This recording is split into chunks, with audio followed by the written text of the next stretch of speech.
Hello and welcome friends, आपका अपना और प्यारा यूट्यूब चैनल राज क्लास के एक और नए वीडियो में आपका स्वागत है। तो इस वीडियो में हम जो बात करेंगे क्लास 10th वाले जो विद्यार्थी है उन्हीं के लिए हम बात करेंगे। इससे पहले आपका वीडियो इस जो चैप्टर है, इस जो वीडियो है इसका पार्ट फर्स्ट आपको मिल गया होगा, जिसमें हम 1 से 10 तक यानी साइंस के क्लास 10th की जो विज्ञान है, साइंस है, उसके 10 महत्वपूर्ण जो लघुत्तरीय प्रश्न है उसके बारे में हम डिस्कस पिछले वाली वीडियो में हम कर चुके हैं मेरे दोस्त। अगर जो उस वीडियो को नहीं देखे तो डिस्क्रिप्शन में उसका लिंक है, उस वीडियो को देख लीजिए। जो आपके बोर्ड एग्जाम के लिए बिहार बोर्ड क्लास 10th वाले जो विद्यार्थी है जो 2023 में एग्जाम देने वाले हैं, उन सभी के लिए वो महत्वपूर्ण प्रश्न है। उस वीडियो को देखकर उसकी पूरी कंक्लूजन, पूरे क्वेश्चन आंसर को आप लिख कर याद कर लीजिए, क्योंकि आप उस क्वेश्चन आंसर को आप लोग ऑलरेडी पढ़े होंगे। नहीं है तो कहीं से उसको लिख लीजिए बुक से, और अगर से नहीं आता हो तो हमारे वीडियो के में कमेंट कीजिएगा, उसका मैं आंसर भी आपको प्रोवाइड कर दूंगा मेरे दोस्त। तो अब तो पार्ट फर्स्ट है और यह जो वीडियो है इसमें हम बात करेंगे उसका पार्ट सेकंड। अब इसमें पिछले वाली जो वीडियो है उसमें हम बात किए थे 1 से 10 तक के प्रश्न के बारे में मेरे दोस्त बात किए थे। अब इसमें हम बात करेंगे 11 से लेकर 20 तक 10-10 प्रश्न का आपका वीडियो हम बना रहे हैं। पार्ट 1, पार्ट 2 इस तरह से आपको, पार्ट 4, 5 इस तरह से आपको मिलेंगे यहां तक साइंस के, क्योंकि हर एक वीडियो में हम 10 प्रश्न के पूरा डिस्कस कर पाते हैं। ठीक है, तो पूरा आपका डिस्कस मिलेगा। अगर जो आप लोग हमारे चैनल पर भी नए हैं, 2020 का तैयारी अगर जो करना चाहते हैं और अच्छा नंबर लाना चाहते हैं, टॉप करना चाहते हैं, तो हमारे चैनल के साथ जुड़े रहिएगा। आपको हर एक सब्जेक्ट का, क्लास 10th हो, क्लास 12th हो, सभी का, ऑल सब्जेक्ट्स का आपका महत्वपूर्ण जो प्रश्न है उसके बारे में डिस्कस करेंगे। उसके आंसर भी मैं आपको बताता हूं, चलूंगा, जिससे आपको याद करने में आसान हो, समझने में आसान हो। जो मैं इसका आंसर बताऊंगा ना, आपको रटने का जरूरत नहीं पड़ेगा, बहुत लॉजिक वे में मैं आपको समझा दूंगा, आराम से आप समझ जाओगे, उसको आराम से आप लोग लिख जाओगे। तो इस तरह से प्रश्न है। 11 से 20 तक के बारे में बात करते हैं, साइंस का है। पहला नंबर क्वेश्चन आता है कि समांजन क्षमता से आप क्या समझते हैं। देखिए मेरे दोस्त, यह क्वेश्चन इस तरीका से रहेगा, चाहे क्वेश्चन को थोड़ा सा डिफरेंट तरीका से लिख जाता है कि लेंस की समांजन क्षमता से आप क्या समझते हैं। इस तरह से क्वेश्चन लिख देगा, उससे कोई दिक्कत, घबराने वाली बात नहीं है। तो समांजन क्षमता क्या होता है?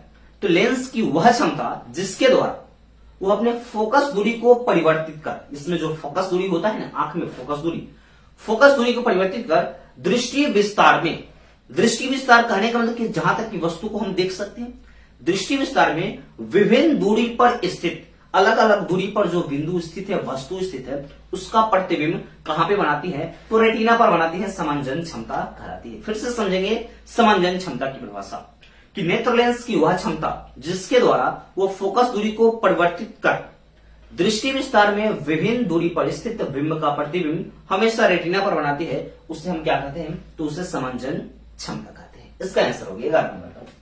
फिर आता है खतरे का संकेत लाल होता है क्यों? खतरे का संकेत लाल होता है क्यों?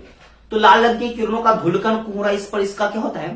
ज्यादा रिफ्लेक्ट नहीं होता, ज्यादा दूरी तक लाल रंग दिखाई देता है। लाल रंग का तरंग दैर्घ्य सबसे अधिक होता है, जो अधिक दूरी तक दिखाई देता है, इसीलिए खतरे का संकेत क्या होता है? तो लाल होता है।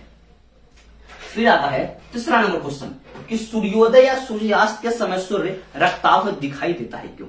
मेरे भाई, इसमें हम 2 क्वेश्चन को एक साथ कंबाइन कर लिए हैं, सूर्योदय और सूर्यास्त। हम एक ही क्वेश्चन में 2 क्वेश्चन को यहाँ पे आपको समझाना चाहेंगे। सूर्योदय रहे या सूर्यास्त रहे, किस समय सूर्य लाल दिखाई देता है क्यों, या रक्ताभ दिखाई देता है क्यों?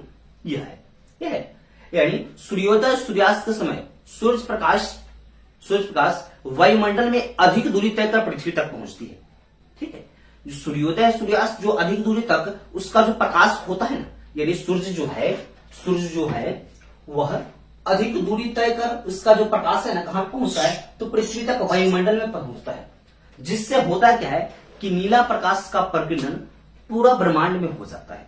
ठीक है, नील प्रकाश का प्रकीर्णन, लेकिन केवल लाल प्रकाश ही पृथ्वी तक पहुंच पाती है। इसीलिए हम कहते हैं कि सूर्योदय और सूर्यास्त के समय सूर्य रक्ताभ दिखाई देता है।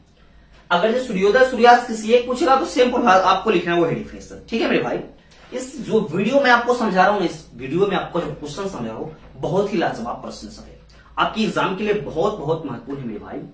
वीडियो को पूरा जरूर देखिएगा, तभी आपको समझ में आएगा।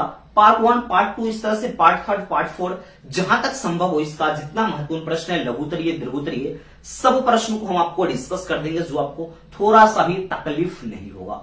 हर एक सब्जेक्ट को हम डिस्कस करेंगे। तो तीसरा चौथा नंबर इसका प्रश्न आता है, गोलीय दर्पण द्वारा परावर्तन के लिए नई कार्तीय चिन्ह परिपाटी को दर्शाइए। मेरे भाई ये क्वेश्चन थोड़ा सा आपको अजीब लग रहा होगा, क्योंकि यह क्वेश्चन को थोड़ा घुमावदार पूछा गया है। क्वेश्चन क्या कहा है कि गोलीय दर्पण द्वारा परावर्तन के लिए नई कार्तीय चिन्ह परिपाटी को दर्शाइए। तो मेरे भाई आप लोग पढ़े होंगे कार्तीय चिन्ह परिपाटी, या उसको आप पढ़े होंगे निर्देशांक चिन्ह परिपाटी, उसी को लिखना है इसमें। ठीक है, उसकी जो कंडीशन है, तो कार्तीय यानी गोलीय दर्पण द्वारा, तो इसमें लिखेंगे फिगर बना के, इस तरह से फिगर जो आपका होगा, फिगर में बताता हूं, इस तरीका से होगा। तो सभी दूरियां, इसको तो ध्रुव कहते हैं, पोल, फोकस दूरी, वक्रता त्रिज्या, इस तरह से आता है। तो हम लिखते हैं एक नंबर में कि सभी दूरियां कहां से मापी जाती है, तो ध्रुव से मापी जाती है। ठीक है, ध्रुव से आपतित प्रकाश की दिशा में मापी गई दूरी धनात्मक तथा विपरीत प्रकाश की दिशा में मापी गई दूरी ऋणात्मक होती है। दूसरा पॉइंट। तीसरा पॉइंट होता है कि प्रधान अक्ष के ऊपर मापी गई दूरी धनात्मक, तो इसके नीचे मापी गई दूरी क्या होता है, तो ऋणात्मक होता है। ये चीज आप समझ गए हैं, क्योंकि इसको एक दो बार आप जब देख रहे हैं, जो प्रश्न मैं आपको बता रहा हूं आपके लिए सबसे ज्यादा महत्वपूर्ण है। इस वीडियो को एक दो बार देख के इस पूरी प्रश्न को आप याद कर लेंगे, आपके लिए सबसे ज्यादा बेनिफिट होगा। मैं आपको गारंटी दे रहा हूं ना, 80 नंबर का जो एग्जाम होता है ना, 80 नंबर का, क्योंकि 20 नंबर का तो प्रैक्टिकल होता है और 40 नंबर आपको ऑब्जेक्टिव बनाना होता है, 40 नंबर सब्जेक्टिव। तो इससे आपका होता क्या है कि सब्जेक्टिव जब याद करते तो आपके ऑब्जेक्टिव वहां क्लियर होते जाते हैं मेरे भाई। कुछ ऑब्जेक्टिव इस प्रश्न से क्लियर हो जाएंगे आपको, और सब्जेक्टिव तो आपको लिखना ही है। तो आपको मैं गारंटी देता हूं कि जो 80 नंबर का एग्जाम होता है, उससे आपको 65 से 70 नंबर का क्वेश्चन जरूर बन जाएगा। पूरा पार्ट को आप डिस्कशन जब कर लेंगे, पूरी वीडियोस को आप देख लीजिएगा, पूरा क्वेश्चन आंसर आपको याद कर लीजिएगा, एग्जाम दीजिएगा 65 से 70 यानी 60 से 70 आपको कंफर्म हो जाएंगे 80 नंबर में। उसके बाद आपका जो प्रैक्टिकल है, प्रैक्टिकल को आप तो मिल ही जाएगा उसके बाद। फिर अगला नंबर जो क्वेश्चन आता है 15 नंबर, प्रतिरोध किसे कहते हैं और इसका एसआई मात्रक लिखिए। कि प्रतिरोध क्या होता है, तो विद्युत धारा के मार्ग में जो विद्युत धारा है, जो ये लाइट बढ़ रहा है, एक विद्युत धारा है। यह मानते हैं कि एक विद्युत धारा, एक तार है, इससे विद्युत धारा प्रवाहित हो रहा है, करंट फ्लो कर रहा है यानी चल रहा है। तो इसके मार्ग में इसका जो जबरदस्ती जो ठेलता है ना, उसी को प्रतिरोध कहते हैं। इसके विपरीत दिशा में जो इसका रुकावट पैदा करता है ना, उसी को प्रतिरोध कहते हैं। तो परिभाषा के माध्यम से क्या कह सकते हैं कि विद्युत धारा के मार्ग में उत्पन्न जो अवरोध होता है, उसको क्या कहते हैं, उसी को हम लोग प्रतिरोध कहते हैं। फिर से समझेंगे कि प्रतिरोध किसे कहते हैं, कि विद्युत धारा के मार्ग में उत्पन्न अवरोध को प्रतिरोध कहते हैं। फिर कह रहा है कि इसका एसआई मात्रक, इसमें लिखेंगे कि इसे आर द्वारा, जो कैपिटल आर होता है ना, इसे कैपिटल आर द्वारा प्रदर्शित करते हैं, और इसका जो एसआई मात्रक होता है ना, प्रतिरोध का एसआई मात्रक ओम होता है। ओम लिख देंगे, ओम का क्या बनाएंगे वहां पे, ओम का इस तरह से उल्टा जो लोटा है ना, इस तरह से फिगर बना देंगे, उसका एसआई मात्रक हो जाएगा मेरे भाई। फिर क्वेश्चन नंबर आता है 16 नंबर। 16 नंबर क्या प्रश्न है, चालक का जो प्रतिरोध है किन किन कारकों पर निर्भर करता है।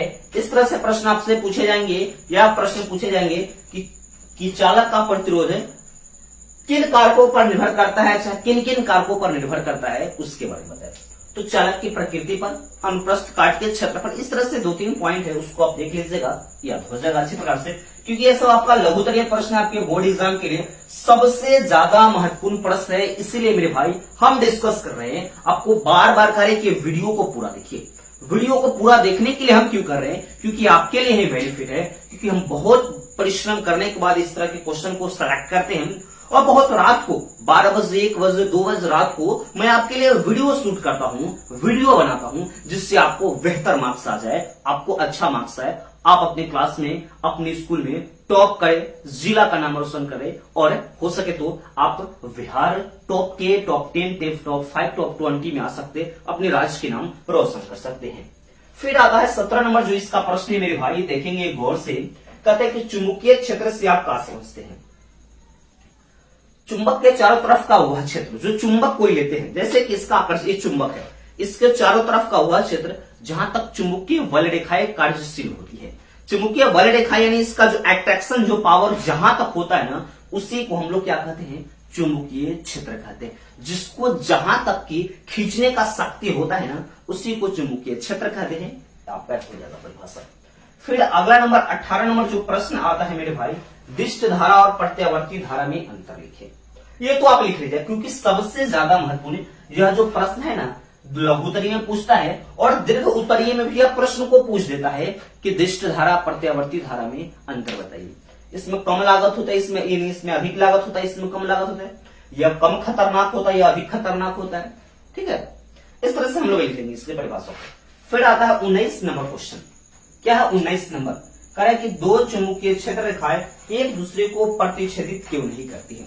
यानी दो चुंबकीय जो क्षेत्र रेखाएं होती है एक दूसरे को प्रतिच्छेदित इसलिए नहीं करती है, वह संभव नहीं हो सकती है, क्योंकि अगर से एक ही बिंदु पर अगर जो इसका कटान बिंदु एक ही है तो यहाँ पे दिक् सूची के रखने पर वह विक्षेपित नहीं होता है, ऐसा संभव नहीं हो सकता है मेरे भाई। इसलिए हम लिखते हैं कि दो चुंबकीय क्षेत्र रेखाएं एक दूसरे को विक्षेपित नहीं करती है। ये जो हम आपको प्रश्न बता रहे हैं अब बार बार हम कर रहे हैं कि आपके लिए सबसे ज्यादा मेरे भाई महत्वपूर्ण है, वीडियो को पूरा जरूर देखिएगा। फिर आता है 20 नंबर प्रश्न। क्या है कि अवतल दर्पण के दो उपयोग लिखे। ये तो आप फटाफट हमें कमेंट कर दीजिएगा कि हाँ अवतल दर्पण के दो उपयोग, तो कहिएगा क्या कहा के बोलिएगा, उसका बोल दीजिएगा खजांची दर्पण के रूप में, प्रवर्तनी दूरबीन के निर्माण है, आंख का नाक इत्यादि को विकारों को देखने में। इस तरह से इसका बहुत सारा उपयोग है, लेकिन इसमें कह रहा है कि दो उपयोग ही लिखे।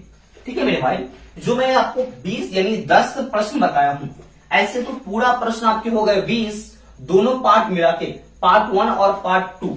अगर से दोनों पार्ट को मिलाते हैं तो इसका क्वेश्चन की संख्या हमारे पास 20 हो जाता है।